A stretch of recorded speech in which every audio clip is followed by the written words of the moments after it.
Charlene San Pedro nag-react sa isyong kinakaharap ng Bini sa pagkain ng street foods. Mainit na pinag-uusapan ngayon sa social media ang isang post ng dating child star at kapamilya actress na si Charlene San Pedro sa kanyang ex, dating Twitter, account. Bagamat hindi niya tahasang pinangalanan ang sinuman sa kanyang post, maraming netizens ang naniniwala na ang kanyang mga pahayag ay patungkol sa kontrobersyang kinakaharap ng sikat na P-pop girl group na Bini. Uminit ang diskusyon online matapos lumabas ang isang episode ng People vs. Food, kung saan itinampok ang Bini habang tinikman at nirate nila ang ilang kilalang pagkaing Pinoy. Sa segment na ito, binigyan sila ng mga street food at tradisyonal na merienda gaya ng kwek-kwek, isaw, Betamax, taho, yema, mamon, turon, hopiang baboy, at balot. Layunin ng episode na ipakita kung ano ang reaksyon ng grupo sa mga pagkaing madalas kainin ng mga karaniwang Pilipino. Gayunman, hindi naging maganda ang pagtanggap ng ilang netizens sa naging reaksyon ng ilang miyembro ng grupo sa ilang pagkain. Para sa ilan, tila nagpakita umano ang Bini ng kartihan at pagmamataas, lalo na't may mga pahayag at facial expressions ang mga miyembro na hindi raw kaaya-aya. May nagsabing tila hindi raw bagay na isang kilalang Pinoy pop group ang hindi masyadong pabor sa sariling pagkain ng bansa. Dito na pumasok ang post ni Charlene sa X.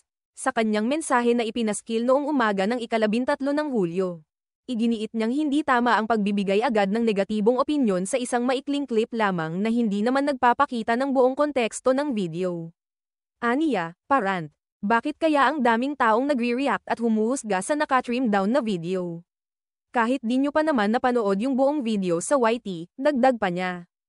Hindi rin makatotohanan ang pananaw na lahat ng Pilipino ay dapat gustuhin ang lahat ng pagkaing Pinoy.